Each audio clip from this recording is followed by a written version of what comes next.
mulai terlebih dahulu. Sorry, bisa dicek nggak? Suaranya feedback di Zoom nggak? Enggak sih Kang, aman.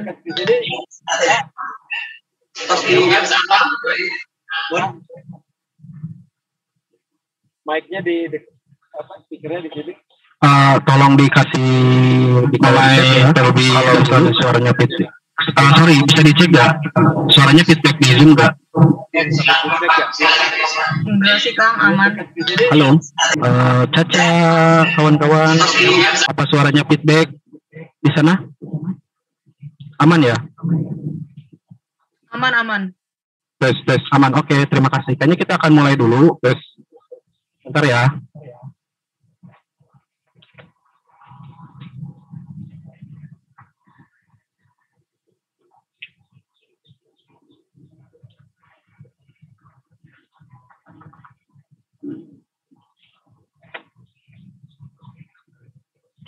Oke,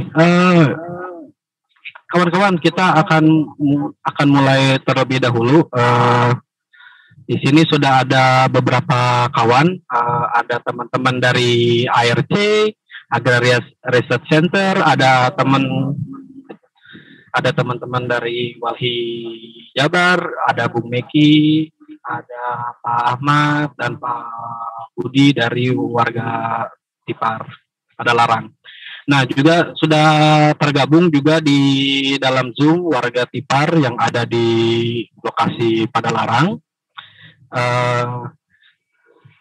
Hari ini tuh perkenalkan sebelumnya, selamat pagi, selamat pagi. Saya perkenalkan, nama saya Wisnu Prima dari LBH Bandung. Kita hari ini ada agenda untuk melakukan konferensi pers terkait soal dampak pembangunan infrastruktur. Nah, tadi sudah bergabung kawan-kawan kita semua.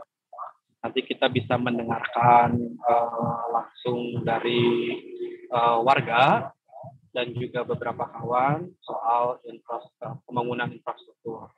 Nah, sebenarnya idenya sendiri adalah untuk merespon G20 dan juga rencana showcase dari kereta cepat Jakarta-Bandung yang akan mulai beroperasi di tahun depan dan juga di tanggal yang bersamaan.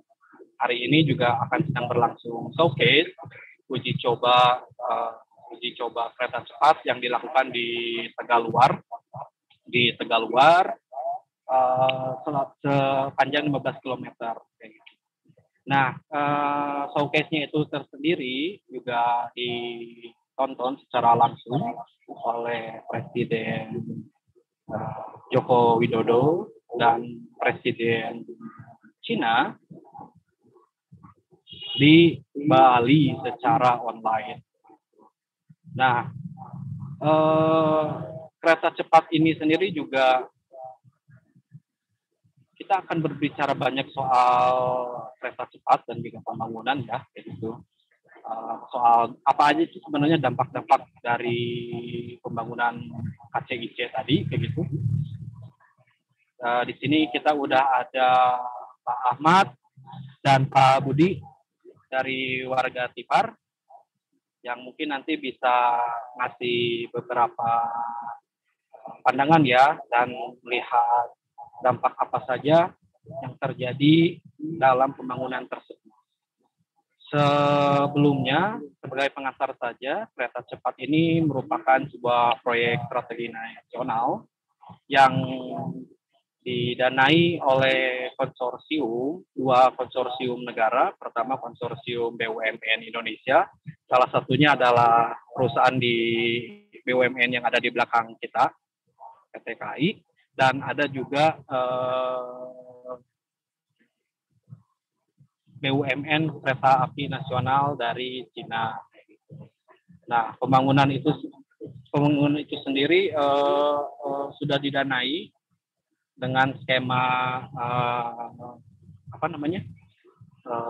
dibagi dua gitu ya, 50% dari BUMN Indonesia, 50%-nya lagi dari BUMN Cina. Nah, uang yang sudah masuk sendiri baru dari BUMN Cina kayak gitu, dan proyek ini masih belum berjalan langsung ya, selesai secara langsung. Nah, tapi dalam pembangunannya sendiri juga ternyata menimbulkan banyak masalah kayak gitu. Nah, mungkin nanti saya akan ke Pak Ahmad ya. Pak Ahmad, untuk ngomongin soal apa sih yang terjadi di tempatnya Bapak. Kebetulan juga Pak Ahmad ini dari Tipar Padalarang, di bawah perumahan Bapak Ahmad ini adalah sebuah tunnel gitu ya, tunnel 11 kayak gitu, dan ada dilakukan ketika melakukan pemboran terowongan gitu ya, digunakan sebuah bahan peledak kayak gitu ya, bahan peledak udah 8 kali dan banyak berdampak. Nah, untuk lihat dampaknya secara langsung mungkin kita bisa dengerin dulu apa yang terjadi di sana lewat Pak Ahmad. Nanti setelah itu mungkin kita ngasih kesempatan Pak Budi dan juga kita ngasih kesempatan teman-teman Tipar yang ada di Zoom sana yang sedang nobar. Nanti kita dengarkan mereka bagaimana pendapatnya kayak gitu, dan kita juga setelah itu baru kita akan rencananya adalah mendengarkan testimoni dari warga di Soreang kayak gitu. Mungkin dia akan bergabung di sini, masih di dalam perjalanan. Nah, setelah itu baru kita masuk ke Bung Meki. Bung Meki akan menceritakan soal dampak ekologisnya ya Bung ya, dari program KTIC sendiri. Kemudian juga setelah itu baru kita sambut ke kawan-kawan ARC untuk melihat gambaran lebih besar dari proyek ini sendiri. Begitu barangkali untuk siaran pers hari ini, kita mulai dulu dari Pak Ahmad ya. Silakan Pak Ahmad. Saya bantu dulu.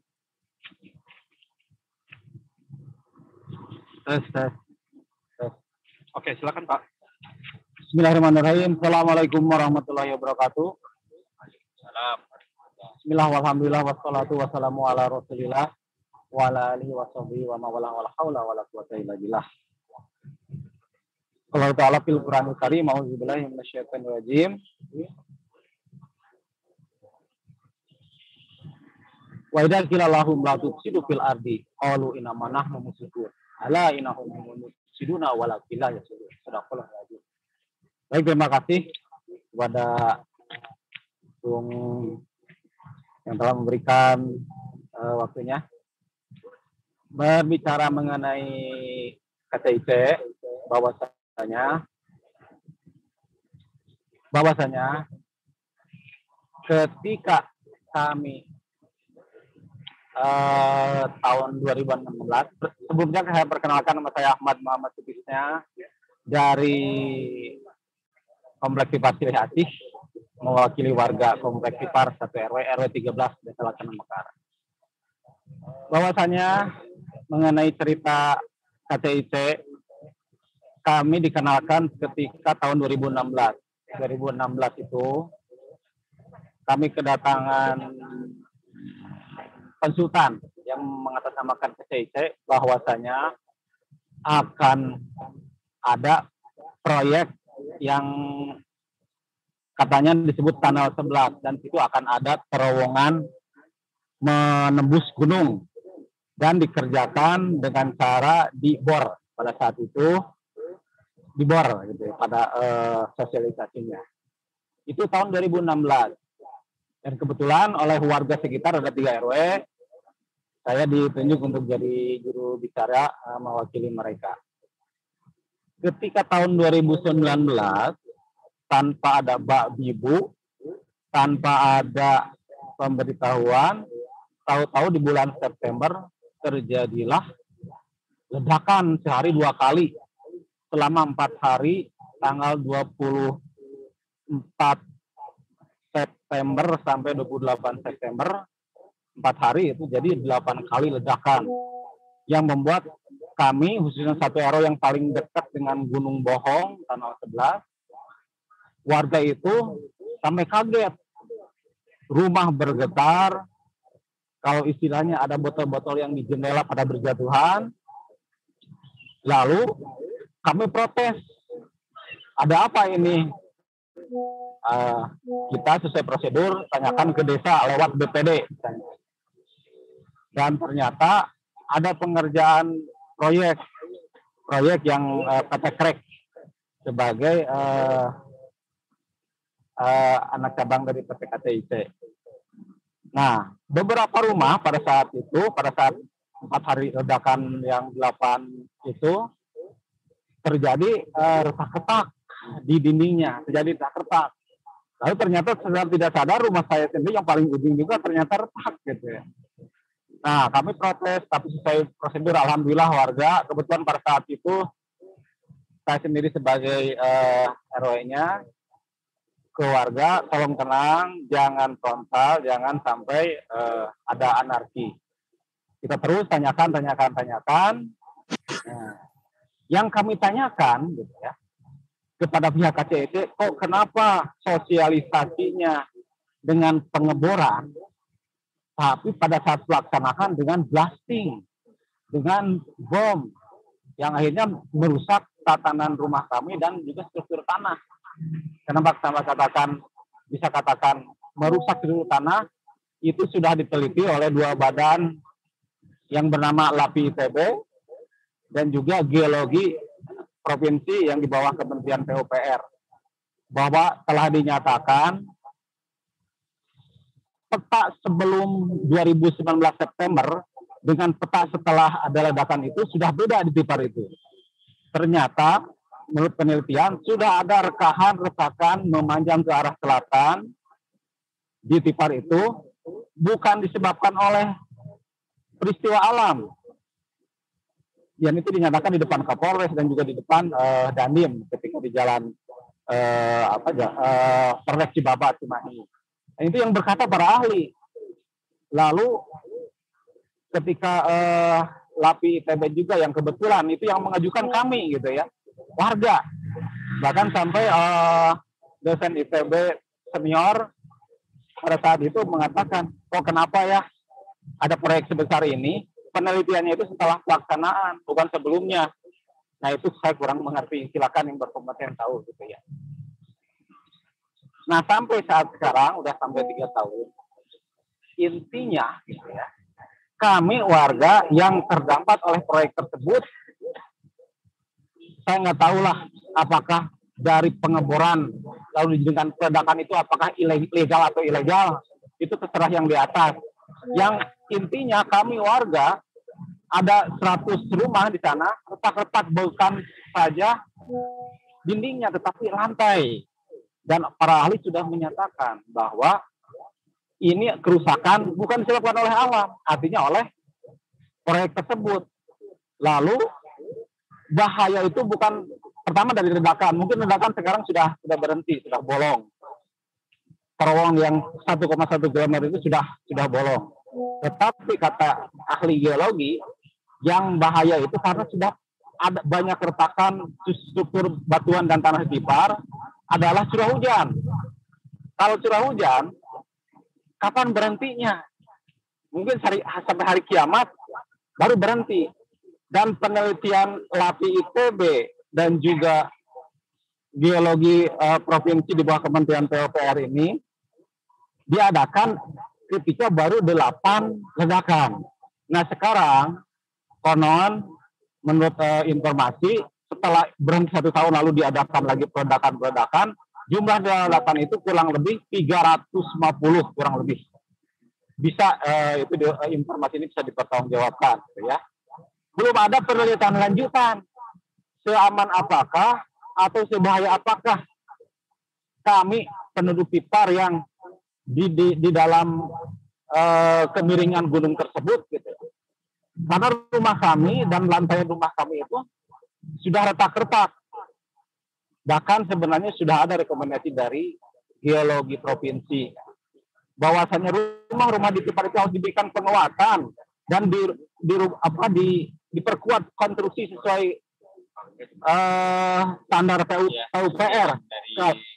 Kalau memang KCIT mau bertanggung jawab. Tapi yang kami tuntut adalah, kan belum ada penelitian lanjutan nih, gitu ya. Sebahaya apakah? Apakah kami aman tinggal di situ? Kalau aman, siapa yang bertanggung jawab mau menjamin bahwa kami aman? Lalu kalau aman, ya perbaiki rumah-rumah kami.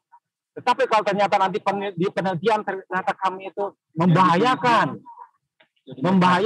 ya. Kami tolong bagaimana solusinya, gitu ya. Karena ini secara hampir tiap hari, kalau apalagi ketika curah hujan tinggi, kami merasa was-was. Gitu.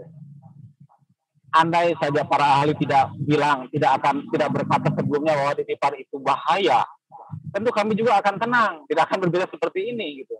Nah, mudah-mudahan pesan ini tersampaikan, apakah ke Presiden Cina, ya, bahwasanya perusahaan-perusahaan Anda yang bekerja di sini, investasi di Indonesia, ternyata menyisakan banyak masalah yang belum terselesaikan. Hanya contohnya kami di Tipar, Kompleks Fasilitasi RW 13 Desa Laksana Mekar. Bukti sudah ada, penelitian sudah ada, tinggal eksekusi. Jadi kami mohon yang berwenang, berkompeten untuk menyelesaikan kasus ini, silakan kami tunggu di Tipar. Bukti-bukti rumah kami yang ini masih ada, tapi kami tunggu eksekusinya. 8 ledakan saja yang konon ternyata getarannya itu 22 mm per second, sedangkan ambang batas aman itu hanya 2 mm per second, berarti 10 kali lipat di atas ambang batas.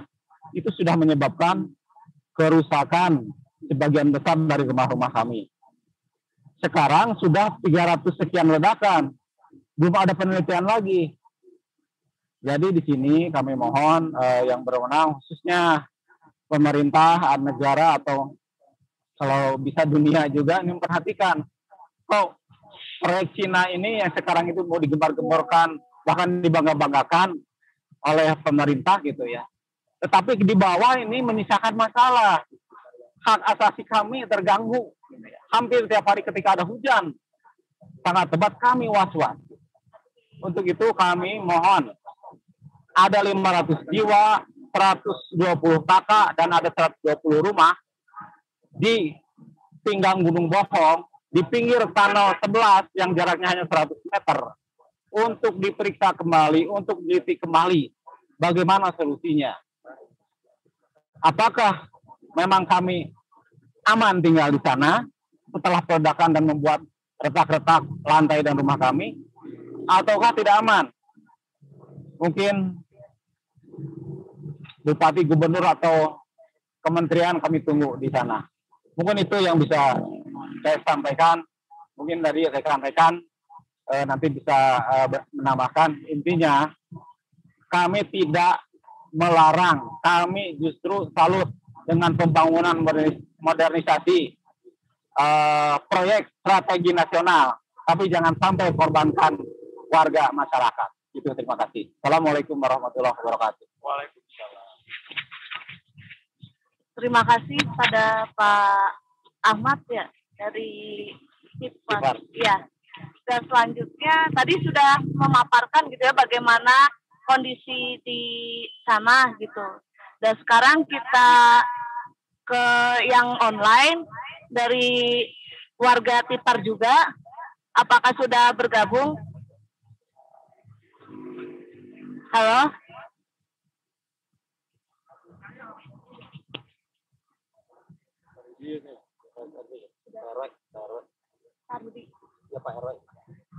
Pak RW.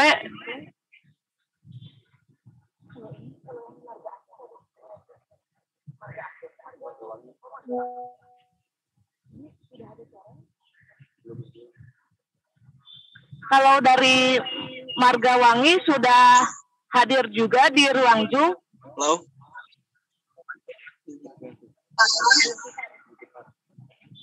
Oke Pak, dari Tipar Halo Pak Rudi.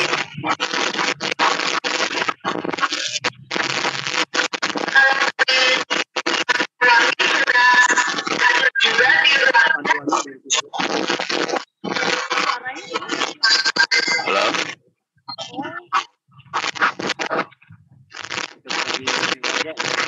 Halo. Halo. Halo Pak Rudi. Halo. Ya. Apakah suara di sini terdengar? Halo. Sudah. Ada?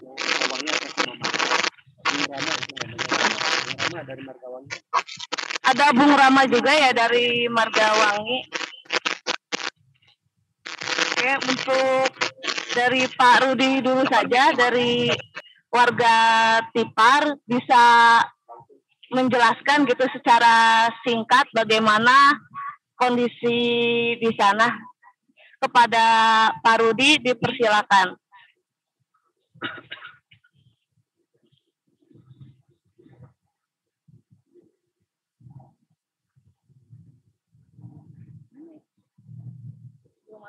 Masih di mute. Masih Halo? di mute? Udah kedengaran? Oh, sudah. Udah kedengaran belum? Halo? Sudah Pak, sudah ada suaranya. Halo? Iya, Tes. Kedengaran ya? terdengar Pak. Ya. Kedengaran? Iya, terdengar jelas. Terdengar.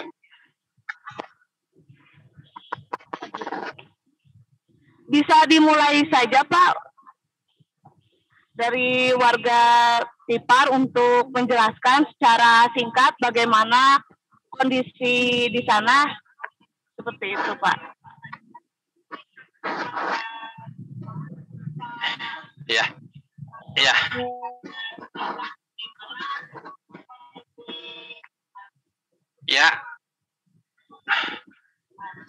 Ya, Assalamualaikum warahmatullahi wabarakatuh.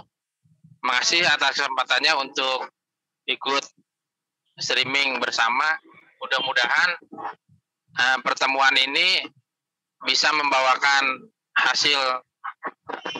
Halo? Iya Pak, ada Pak. Lanjut saja. Ya, intinya mudah-mudahan pertemuan ini minimal membawakan hasil kepada warga Komplek Tipar Siliasi RW 13. Seperti halnya tadi yang dikemukakan oleh Pak Ahmad Sutisna, pada dasarnya yaitu warga RW 13 itu mendukung setiap pembangunan apapun yang dilaksanakan oleh pemerintah, asalkan tidak merugikan kepada warga. Tapi pada kenyataannya, perjalanan pengeboran atau peledakan yang direncanakan semula itu memberikan bekas yang sangat jelek terhadap perubahan struktur pertanahan di Komplek Tipar Siliasi RW 13. Makanya dengan itu saya mohon pada pemerintah, tolonglah kepada yang berwenang untuk dapat meneliti kembali seperti apa yang ditegaskan oleh Pak Ahmad tadi, untuk menegaskan kembali bahwa tolonglah diberikan kajian lanjutan, penelitian lanjutan untuk melakukan uji bahwa apakah tanah kita itu layak untuk dihuni atau tidak. Kalau misalkan layak, ya perbaiki rumah-rumah yang rusak itu. Selain daripada itu, mungkin yang lebih jauh dari itu, pada saat sekarang itu kan lagi musim penghujan.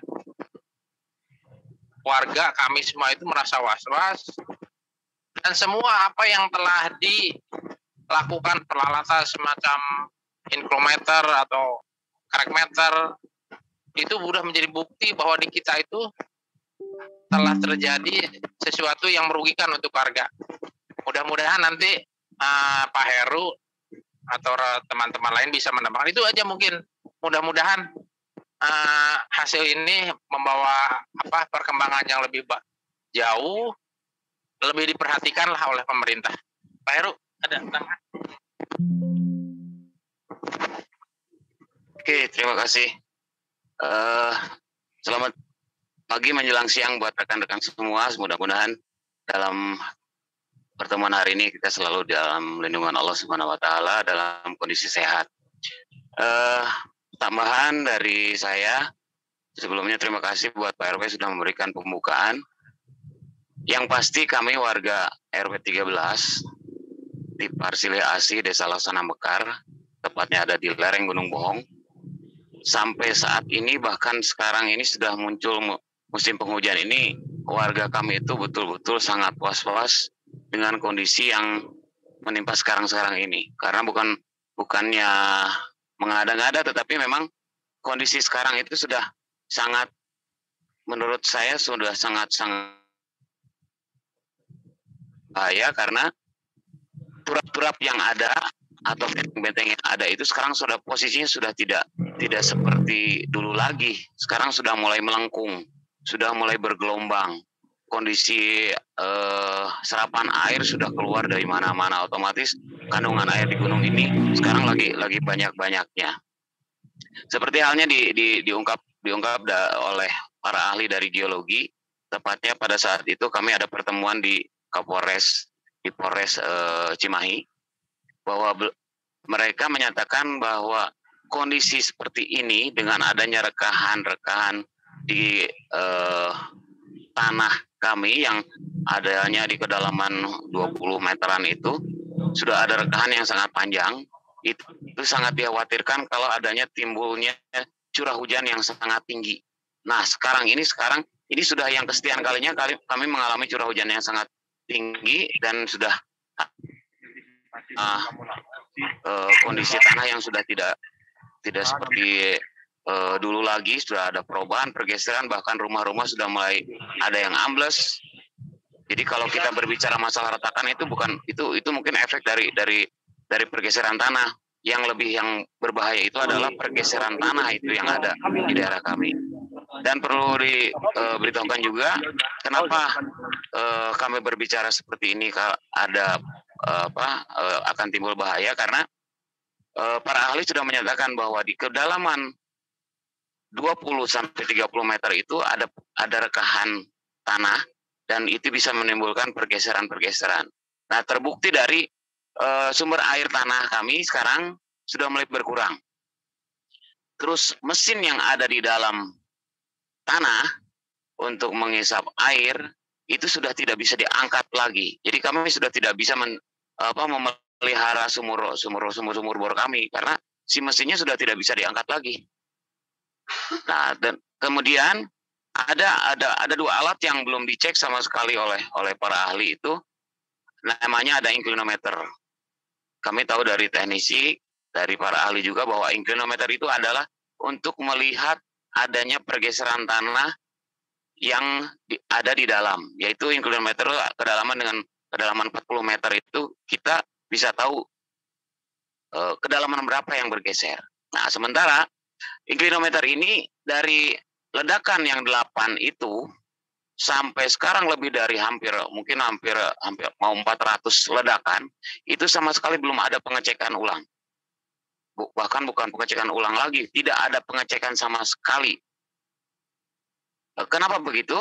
Karena saya inclinometer itu atas anjuran dari, mungkin bukan anjuran, kekhawatiran mereka, para ahli, terutama yang dari ITB, dari LAPI ITB, itu menganjurkan memasang inclinometer, karena mereka itu khawatir sekali dengan pergeseran tanah itu. Dulunya itu meminta 6 titik, akhirnya turun jadi 4, bahkan yang di ACC-nya jadi 2. Nah, tetapi dari ahli itu harus memasang itu karena biar tahu pergeseran tanahnya. Nah, sekarang sudah hampir 400 ledakan, kami tidak tahu apakah bergeser atau tidak. Nah, sementara kami masyarakat di sini, warga di sini, dari perjalanan selama 3 tahun ini kami itu mencari sumber, mencari data, mencari pengetahuan untuk apa dan bagaimana cara kerja inclinometer. Akhirnya kami mau mencoba memanfaatkan tadinya lubang inclinometer itu karena airnya banyak. Kami mau mencoba memanfaatkan, ternyata baru masuk 2 batang pipa. paralon aja sudah tidak bisa masuk. Padahal lubangnya itu casing atau lubang dari inclinometer itu adalah 3 inch. Sementara yang dimasukkan itu 3/4 inch. Masa sih tidak longgar? Nah, jadi tolong untuk para ahli, ada apa dengan kondisi ini? Kalau saya bicara secara teknis mungkin nanti saya dianggapnya so tahu atau kuminter lah bahasa Bandungnya mah. Tapi saya tolong untuk para ahli, ini inclinometer kenapa? Lubang 3 in kok dimasukin pipa 3/4 in kok nggak bisa masuk, cuma bisa masuk sampai 2,5 batang lah, sekitar 10 meter. Ada apa dengan inclinometer? Jadi kami atau saya pribadi dengan didukung dengan warga itu meminta penelitian lanjutan. Tolong dicek inclinometer itu apakah ada pergeseran, apakah ada pergerakan di dalam tanah atau tidak. Dan juga warga itu menuntut betul-betul pingin hidup tenang, aman, nyaman. Kalau aman, kami bisa menghuni di sini. Tolong jaminannya. Tolong ada yang bertanggung jawab kalau kami bisa tinggal di sini aman. Kalau tidak, juga tolong jaminannya secara tertulis biar kami juga tahu bahwa yang menjamin itu betul-betul orang yang berkompeten dan orang yang bisa ngambil keputusan kalau terjadi apa-apa bisa bertanggung jawab. Kenapa seperti itu? Karena kami betul-betul selama hampir 15 sampai 20 tahun warga kami tinggal di sini, kami merasa tenang. Tapi setelah ada proyek ini dan ada keterangan-keterangan dari para ahli, kami merasa jadi tidak nyaman dan tidak tenang. Jadi tolong kembalikan ketenangan dan keamanan kami dengan memberikan jaminan bahwa kami tinggal di sini aman atau tidak aman secara tertulis kepada pemerintah atau kepada proyeknya atau kepada Cina-nya sendiri yang punya proyek besar ini yang bekerja sama dengan kita. Bahkan sekarang saya mengejar ke pemerintah karena apa? Karena BUMN sudah mulai turun. Jadi tolonglah, kami ingin tenang. Jangan sampai tanah kami itu tidak ada harganya sama sekali. Karena sudah beberapa rumah dijadikan jaminan rumah kami itu sertifikatnya sudah tidak ada harganya sama sekali. Beberapa bank, bukan satu bank, udah beberapa bank mau dianggunkan untuk permodalan, mau dianggunkan juga sebagai mau dijual juga sulit. Karena apa? Karena mereka berargumen bahwa ini masih ada permasalahan KCIC. Apakah masalah KCIC? Kenapa kok bisa sedahsyat itu? Nilai rumah kami tidak ada, sama sekali tidak ada harganya gitu. Jadi sekali lagi kepada pemerintah atau bapak-bapak yang terkait yang bisa melihat dan bertanggung jawab dengan proyek ini, tolong lihat ke daerah kami, karena kami sama sekali tidak ada yang menengok sama sekali. Pemerintah daerah silakan. Saya belum pernah ada yang pemerintah daerah ke sini. Baru ada yang dari lingkungan hidup KBB. Alhamdulillah, terima kasih buat Pak Rudi juga udah melihat ke sini. Tetapi untuk kelanjutannya sampai provinsi tidak ada sama sekali. Mungkin seperti itu. Tambahannya mungkin ada yang lain, silakan. Terima kasih. Assalamualaikum.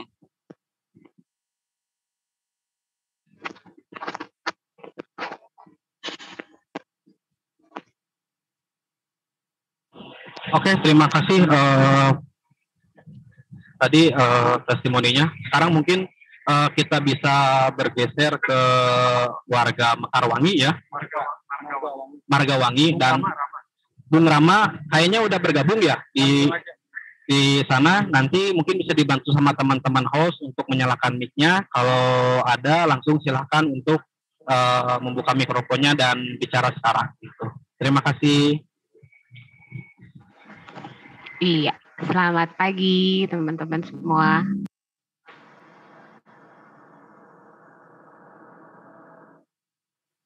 Pagi. Suaranya sudah masuk. Oh, suaranya sudah masuk. Oke. Iya, saya Ibu Marta, saya istrinya Bapak Rama. Kami bertinggal di Komplek Margawangi yang kebetulan itu berdampingan dengan trase kereta cepat Jakarta-Bandung.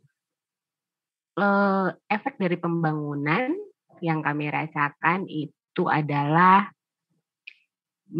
retakan-retakan yang terjadi di rumah kami. juga ada beberapa lantai yang sudah mulai ada rekahan. Ya memang tidak sebesar dengan teman-teman yang ada di Tipar, tetapi kami juga sama merasakan ketakutan dalam artian apakah kami harus hidup selalu berdampingan dengan trase itu, dengan jalur kereta cepat itu selama kereta cepat itu beroperasi, yang kita nggak tahu berapa lama beroperasinya. Dan efek juga untuk kami dan anak-anak itu dari mulai kebisingan, polusi, kemudian rasa was-was karena tidak adanya barrier. Kalau misalnya amit-amit terjadi kecelakaan atau apapun hal buruk, apakah itu bisa menimpa rumah kami atau tidak, itu kan juga menjadi salah satu ketakutan dari kami warga Margawangi. Kemudian kami juga kehilangan benteng atau tembok pemisah komplek kami, yang itu juga tiap hari kan kami juga merasa takut bahwa itu bisa menjadi jalan masuk bagi orang-orang yang berniat jahat ya, yang masuk lewat jalan tol, mereka dengan mudahnya karena sudah tidak ada benteng sama sekali. Kemudian sekarang juga musim hujan, banjir itu di komplek kami sudah mulai terasa kalau misalnya curah hujannya cukup tinggi, karena artesis dan kolam retensi penampungan air itu sudah tidak bisa dilewati oleh air karena posisinya adalah tanah yang untuk pilar-pilar trase itu posisinya jadi lebih tinggi dibandingkan dengan komplek perumahan kami. Jadi artinya air yang harusnya mengalir ke arah jalan tol itu kan harusnya menurun ya gitu. Nah ini tidak gitu karena posisinya tanah di bawah pilar itu lebih tinggi. Jadi air itu tidak bisa mengalir dengan baik begitu. Jadi banjir itu sudah mulai dirasakan. Yang biasanya kami aman-aman aja dari banjir gitu, tapi setelah itu proses pembangunan dan selama proses itu sudah mulai ada genangan-genangan di beberapa rumah, beberapa jalan di komplek kami itu. Jadi ya kami warga komplek Margawangi sama sudah berjuang ke beberapa instansi, ke beberapa dinas untuk mengadukan apa yang kami rasakan. Untuk sampai saat ini yang kami merasa mendapatkan perhatian, kami sudah memiliki rekomendasi dari Komnas HAM bahwa di dalam rekomendasi itu Komnas HAM menyatakan bahwa memang pihak KCIC tidak melakukan sosialisasi dan lain sebagainya, itu sudah dinyatakan, tetapi rekomendasi itu tidak dilaksanakan, ada kelanjutannya dari pihak KCIC sampai saat ini. Jadi kami merasa bahwa KCIC dan konsorsium lainnya itu seperti tidak mengindahkan sebuah institusi kenegaraan, Komnas HAM itu seperti tidak diindahkan gitu. Kemudian kami juga merasa bahwa KCIC sudah beberapa kali kami ajak untuk diskusi, untuk menanyakan apakah kami berada dalam zona nyaman, betulkah kami dalam zona nyaman, zona aman gitu. Tetapi mereka tidak bisa memberikan jawaban dengan pasti, dan sampai saat ini pun tidak ada statement dari siapapun yang menyatakan bahwa kami berada dalam zona aman. Itu tidak ada. Artinya kami juga masih sama dengan teman-teman di Tipar, penuh dengan tanda tanya. Bagaimanakah posisi kami? Bagaimanakah keamanan kami dijamin? Oleh siapakah keamanan kami dijamin? Itu juga kami juga belum mendapatkan jawaban sama sekali. Perjuangan kami juga sampai hari ini dan insya Allah sampai kami mendapatkan kepastian itu kami tidak akan lelah berjuang, tidak putus asa. Semoga teman-teman di TIPAR juga tetap semangat, tetap sehat untuk bisa memperjuangkan apa yang menjadi hak kita. Semoga juga teman-teman yang lain bisa membantu, mungkin dari LBH, mungkin dari Walhi. Kita sama-sama bergandengan tangan untuk bisa mendapatkan jawaban dari pertanyaan-pertanyaan kita, ketakutan-ketakutan kita semua. Mudah-mudahan kita bisa lebih kuat dan bisa menyelesaikan dan mendapatkan jawaban dari apa yang kita rasakan selama ini. Itu saja dari kami, warga Komplek Margawali. Ada yang mau ditanyakan mungkin? Oke, terima kasih kawan-kawan dari Mekarwangi. Oke, tadi soal testimoni. Kita mungkin akan mendengarkan dari Bung Meki untuk memaparkan kondisi ekologis yang terjadi dari KCIC. Oke, mungkin silakan Bung Meki untuk memaparkan. Bung Meki perlu dibantu dengan sebuah toa kah? Nggak usah lah. Nggak usah. Kalau begitu, silakan. Ya, terima kasih Bung Wisnu. Tadi kawan-kawan, kami hadir semua di sini dalam rangka memang penyikapan terkait salah satunya event G20 di Bali, ya, yang salah satunya juga agenda yang dibahas itu terkait infrastruktur. Kami bersama kawan-kawan juga dari LBH Bandung dan terutama warga terkena dampak hadir di sini untuk menyampaikan, mengekspresikan apa yang dialami oleh warga terkena dampak khususnya akibat dari proyek pembangunan kereta cepat Indonesia-Cina yang tadi seperti sudah dijelaskan itu sudah masuk ke dalam skema bagian dari proyek strategis nasional. Saya tidak akan banyak berbicara terkait dampak-dampak, biar warga sendiri nanti yang akan lebih menyampaikan, walaupun tadi sudah banyak dijelaskan. Tapi paling tidak di momentum G20 ini kami menyuruhkan kepada pemerintah dan negara-negara maju pada khususnya karena kemarin juga ada agenda aspek infrastruktur yang dibahas di event G20 di mana kita bisa saksikan agenda G20 ini untuk isu pembangunan infrastruktur itu dimoderasi oleh Presiden Amerika Serikat Joe Biden. Disampaikan juga pada saat itu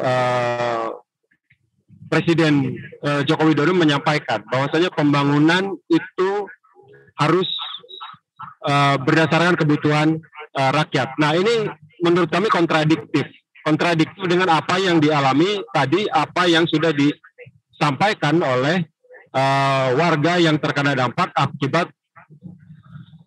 pembangunan atau proyek kereta cepat Indonesia-Cina. Tadi sudah banyak disampaikan. Nah, ini yang menurut kami sangat kontradiktif dan bertolak belakang. Presiden menyatakan pembangunan infrastruktur harus berdasarkan kebutuhan rakyat. Tapi kita harus melihat di sini, apakah memang benar-benar kita sudah membutuhkan kereta cepat? Di satu sisi, pembangunan yang dilakukan juga memberikan dampak dan tidak ada tanggung jawab sampai sekarang. Tadi kawan-kawan sudah mendengar bersama bagaimana jeripayah yang sudah dilakukan warga di TIPAR. Bagaimana jeripayah yang sudah dilakukan warga di Komplek Margawangi. Nah, tapi sampai sekarang tidak ada tanggung jawab dalam bentuk apapun yang diberikan oleh institusi KCIC sendiri, PT KCIC sebagai operator dan pelaksana proyek, karena ini penting kaitannya sebagai bentuk dari tanggung jawab bisnis dan hak asasi manusia. Begitupun juga negara yang menggagas pemerintah, dalam hal ini pemerintah yang menggagas proyek kereta cepat ini juga tidak membantu menyelesaikan masalah-masalah yang dihadapi warga. warga sudah mengalami penderitaan dan sampai sekarang mengalami tekanan psikologis karena selalu merasa khawatir akan dampak-dampak yang sangat berpotensi terjadi ke depannya. Apalagi di saat kereta cepat ini sudah memang akan beroperasi. Jadi dalam kesempatan ini kami tentunya sangat mendesak kepada pemerintah Indonesia dan juga entitas PT KCIC untuk bertanggung jawab menyelesaikan masalah-masalah lingkungan dan sosial, terkhusus menyelesaikan tuntutan-tuntutan apa yang diinginkan warga di Komplek Tipar dan warga di Komplek Margawangi, dan juga tidak menutup kemungkinan semua warga, semua komunitas yang terkena dampak tapi mereka tidak bisa menyuarakan. Salah satu contoh ada juga di Desa Tegal Nangklak. Bagaimana sekitar 13 kepala keluarga sampai sekarang terkatung-katung dijanjikan rumah pengganti akibat terkena proyek terowongan juga, terowongan kereta cepat, sampai sekarang janji itu tidak dipenuhi. Itu satu gambaran bagaimana PT KCIC dan juga pemerintah itu abai dan seakan lari dari tanggung jawab. Seperti itu. Dan kami juga dalam kesempatan ini mendesak kepada pemerintah Cina sebagai bagian dari proyek ini, karena tadi sudah disampaikan proyek ini melakukan kerjasama dua negara, di mana PT KCIC merupakan juga konsorsium dari perusahaan-perusahaan Indonesia dan perusahaan-perusahaan Cina. Nah, kita tidak menginginkan proyek ini memberikan dampak secara terus-menerus. Dalam hal ini, pemerintah Cina pun, yang kebetulan Presiden Xi Jinping sedang berada di Bali, bisa mendengarkan dan memperhatikan di balik akan segera beroperasinya kereta cepat ini, tapi jangan ada pengabaian dan tutup mata, tutup telinga terhadap penderitaan yang sudah dialami warga. Nah, itu saja yang untuk awalan Bung Wisnu yang bisa kami sampaikan terkait dampak-dampak dan sikap kami terhadap proyek kereta cepat Indonesia Cina ini. Oke. Terima kasih Bung Meki tadi pemaparannya soal dampak-dampak. Mungkin sekarang kita akan bergeser kepada kawan-kawan ART. Di sini udah ada Rizky dari Agrarian Research Center. Mungkin Rizky bisa ngasih input dan secara gambaran luarnya gitu. Bung Rizky, apakah perlu pakai toa atau hanya cukup ini aja? Ini aja. Cek. Pembangunan kereta cepat. Pertama-tama perkenalkan teman-teman sekalian, nama saya Rizky Maulana Hakim. Saya dari Agrarian Resource Center. Dalam hal ini beberapa poin yang hendak saya sampaikan berkaitan dengan pembangunan kereta cepat yang merupakan salah satu program strategis dan program yang digembor-gemborkan dalam tanda kutip oleh rezim hari ini. Pada dasarnya merupakan satu program rezim untuk menyelesaikan permasalahan-permasalahan, klaim mereka untuk menyelesaikan permasalahan-permasalahan yang timbul di kota-kota metropolitan seperti Jakarta dan Bandung serta daerah-daerah sekitarnya. Hal ini permasalahan yang dimaksud adalah seperti halnya permasalahan kepadatan penduduk dan lain semacamnya. Oleh karena itu, pembangunan kereta cepat ini adalah dalam rangka untuk memperbesar mobilitas warga di kota-kota metropolitan agar tidak hanya terkonsentrasi di 1-2 tempat saja. Hanya saja dengan konsep pembangunan yang mereka perkenalkan melalui kereta cepat ini, yaitu konsep yang disebut dengan TOD ya, Transit Oriented Development, itu pada dasarnya hendak menciptakan ruang-ruang permasalahan baru melalui pembangunan kereta cepat ini. Ambil contoh saja berkaitan dengan beberapa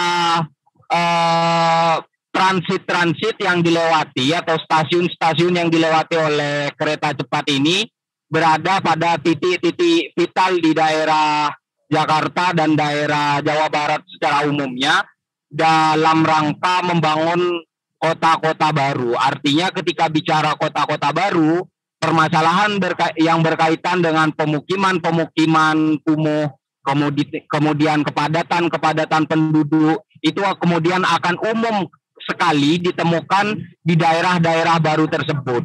Jadi secara umum kereta cepat ini bisa dikatakan sebagai satu proses di mana kapital-kapital atau investor-investor bisa masuk ke daerah-daerah yang sebelumnya belum terjamah kemudian oleh para investor. Sehingga dalam konteks ini yang dapat saya bilang adalah program kereta cepat semata hanya untuk kepentingan investasi dan perluasan kapital. Yang pada akhirnya itu kemudian akan menyingkirkan masyarakat-masyarakat asli di daerah kawasan-kawasan kereta cepat itu sendiri. Itu poin pertama saya. Poin kedua yang berkaitan dengan kereta cepat.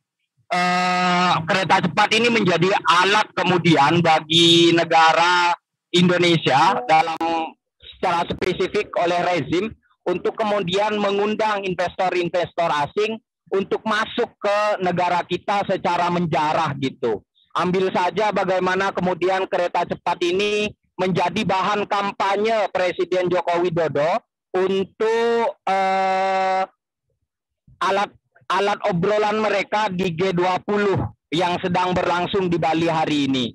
Kereta cepat beserta dengan program prioritas lainnya seperti IKN menjadi primadona, menjadi sesuatu yang dijual dalam tanda kutip oleh rezim untuk kemudian dapat dialirkan dananya dari kapital-kapital asing untuk masuk di Indonesia. Hal ini umum ditemukan dalam proyek kereta cepat sendiri. Dalam hal ini konsorsium pembangunannya dipegang oleh perseroan atau PT KCIC, Kereta Cepat Indonesia Cina, yang itu dalam proses pembangunannya meminjam dana dari China Development Bank. China Development Bank merupakan satu bank dari China yang khusus untuk memberikan pinjaman kepada negara-negara di luar China dalam rangka menjalankan program China di negara-negara dunia ketiga atau negara-negara berkembang. Dalam hal ini China dalam konteks KCIC hanya dalam rangka untuk mempertajam pengaruh-pengaruh dia di negara-negara berkembang seperti Indonesia. Dan sifatnya tentu sangat menyejarah. Kita bisa lihat bagaimana contoh pelabuhan strategis di negara Sri Lanka itu diakuisisi secara menjarah oleh skema pinjaman yang dikeluarkan oleh Jepang.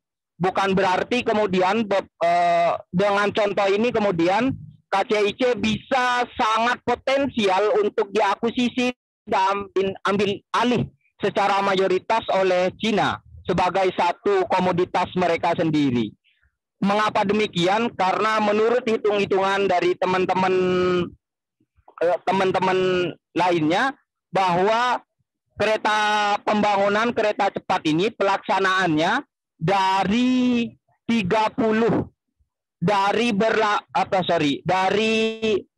beroperasinya kereta cepat ini pada tahun depan akan mengalami kerugian sepanjang 30 sampai 40 tahun mendatang. Jadi bisa dibayangkan bahwa kereta cepat belum beroperasi pun itu sudah menelan kerugian yang sungguh sangat luar biasa gitu. Begitupun dengan beroperasinya nanti itu bakal mengalami kerugian yang sangat panjang gitu, sekitar 30 sampai 40 tahunan dari sejak beroperasinya tahun depan. Hal ini dikarenakan karena pinjaman-pinjaman yang diakibatkan oleh pembangunan kereta cepat ini tidak bisa skemanya dibayarkan oleh negara karena skema dari awalnya adalah bisnis to bisnis. Jadi ini murni adalah bisnis antar negara, yaitu BUMN Cina dengan BUMN Indonesia serta Bank Development Bank, China Development Bank. Jadi dua poin ini yang secara tegas kami ingin gambarkan bahwa kereta cepat Indonesia Cina yang hal ini bergerak dari Jakarta Bandung adalah semata merupakan suatu permasalahan baru dalam sektor agraria, dalam sektor pemukiman penduduk dan mobilisasi masyarakat dan lain semacamnya. Ini sangat kompleks masalahnya dan tentu perlu diperhatikan secara umum karena dampaknya akan kepada kita semua. Gitu. Terima kasih. Itu dari saya. Terima kasih kawan Rizky dari ARC udah mengingatkan kita semua juga bahwa program KCIC juga ini didanai oleh sebuah bank Cina yang tentu saja didanai dengan skema hutang. Beberapa proyek pembangunan didanai oleh melalui skema hutang. Nah, kawan-kawan itu tadi beberapa testimoni dan beberapa informasi dari konferensi pers kita hari ini. Saya juga mengundang kepada kawan-kawan jurnalis yang ada di ruangan itu maupun kawan-kawan jurnalis yang sudah ada di lokasi ini untuk bertanya. Barangkali ada bertanya mungkin di chat di kolom komentar aja gitu. Nanti biar saya bacakan. Nanti siapa tahu bisa menjawab gitu ya. Maksudnya bisa dijawab di kesempatan hari ini. Silakan kawan-kawan jika ada pertanyaan silakan langsung chat aja dulu lewat kolom chat gitu. Terima kasih.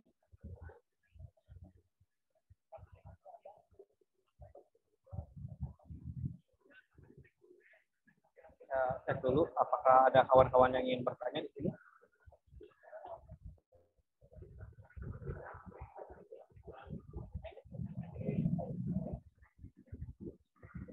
Oke, sekali lagi saya mengundang kawan-kawan ini jika ada pertanyaan maupun ingin merespon silakan disampaikan di kolom chat gitu. Nanti kami akan bacakan. Oke. Kayaknya kalau nggak ada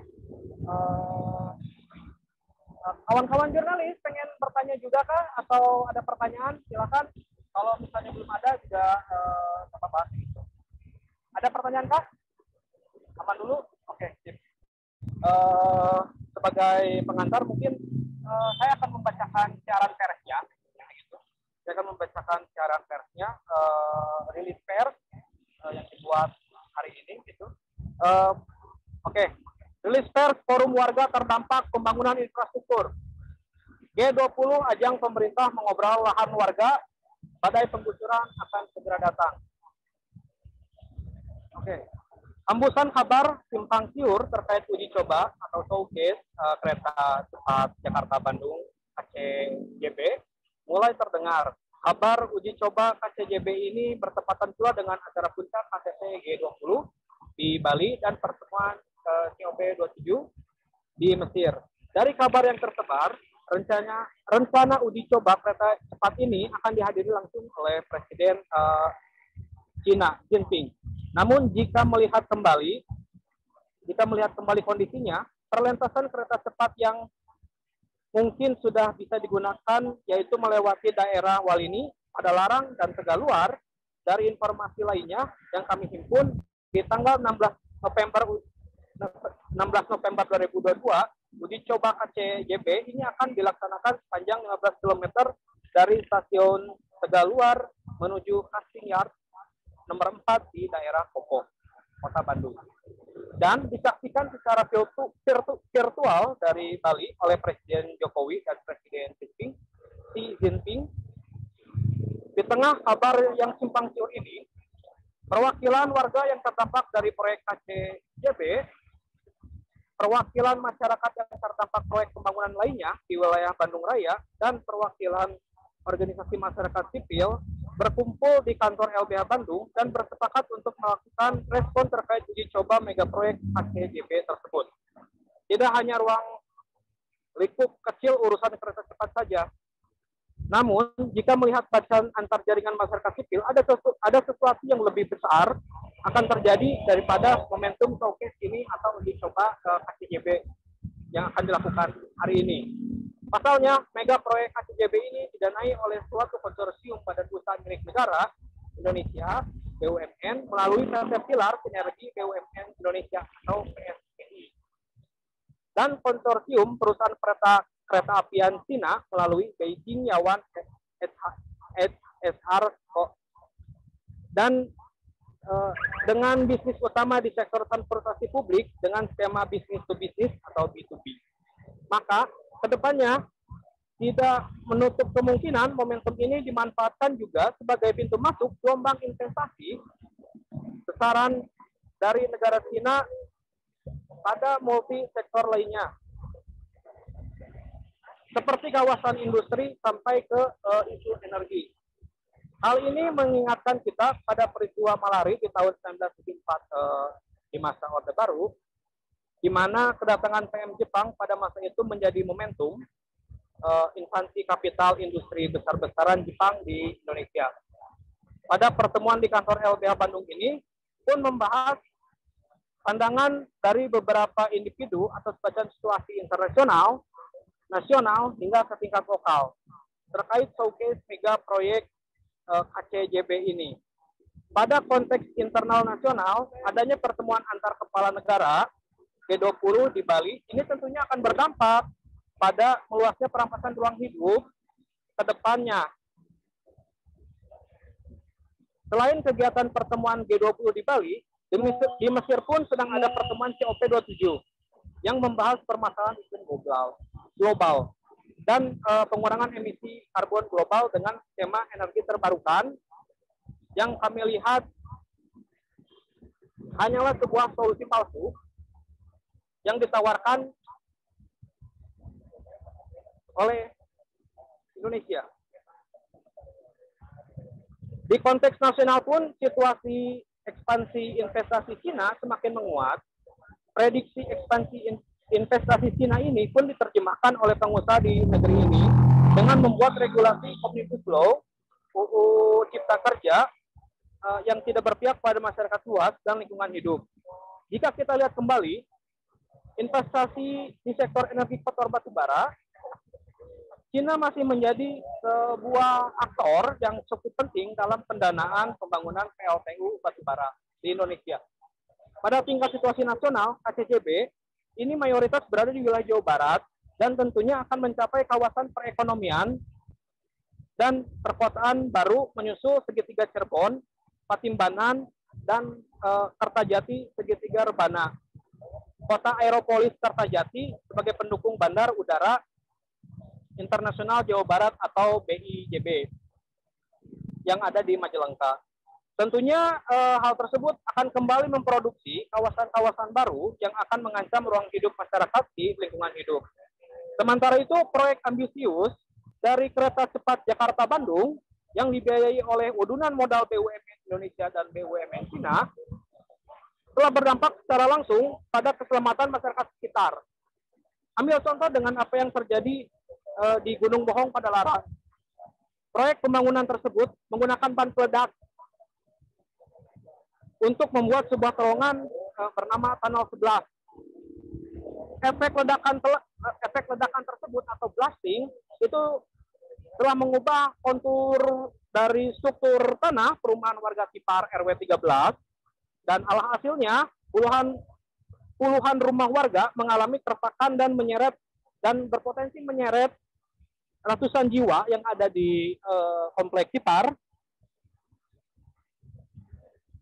ke dalam potensi bencana alam berupa longsor yang dapat menghilangkan ruang hidup mereka. Dampak peledakan atau blasting yang dibuat untuk melakukan penggalian terowongan sebenarnya telah lama diperingatkan oleh para ahli dari LAPI ITB dan Departemen Geologi yang berada di bawah Kementerian PUPR tentang potensi adanya retakan struktur tanah. Sementara itu, ledakan terus-menerus dilakukan sejak Desember 2019. Terhitung ada 8 ledakan di Tanah 11.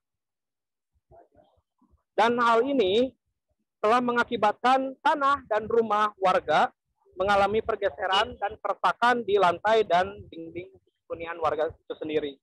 Dari situasi tersebut, kami melihat bahwa pertemuan G20 ini hanya sebagai ajang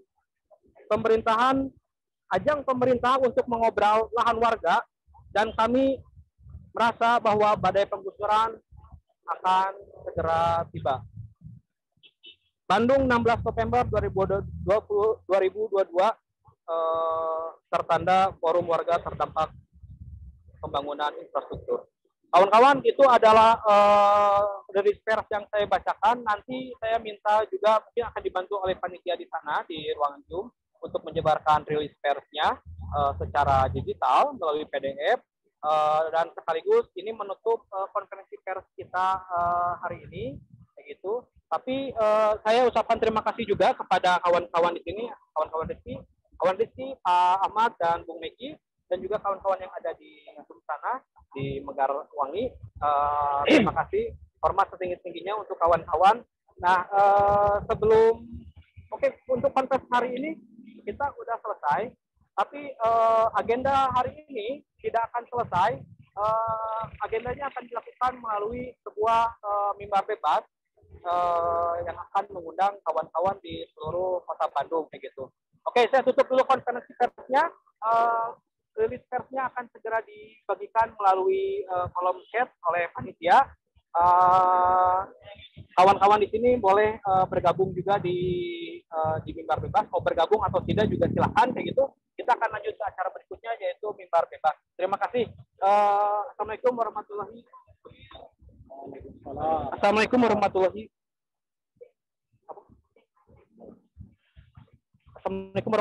wabarakatuh. Terima kasih. Hidup rakyat. Hidup. Nah, oke, kawan-kawan, kita akan lakukan mimbar bebas. Kita rehat dulu sejenak untuk mempersiapkan mimbar bebasnya. Kawan-kawan bisa bergabung di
Bagi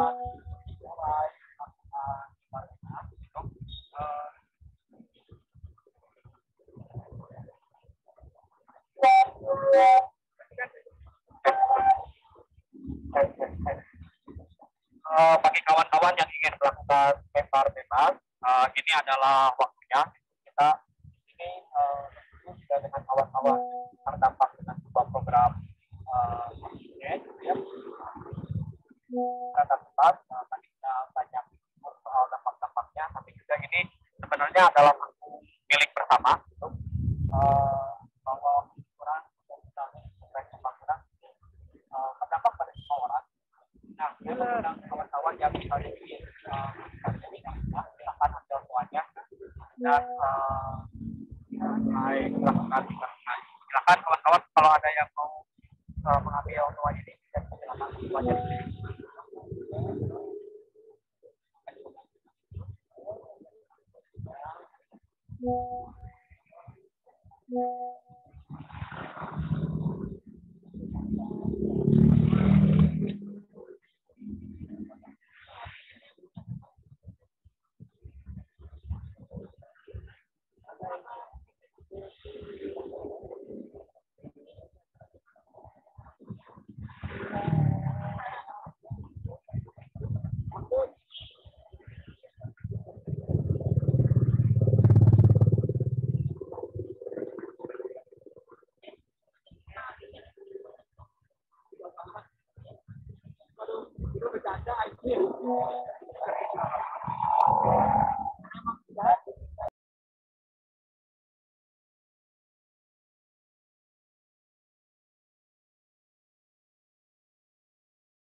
Yeah.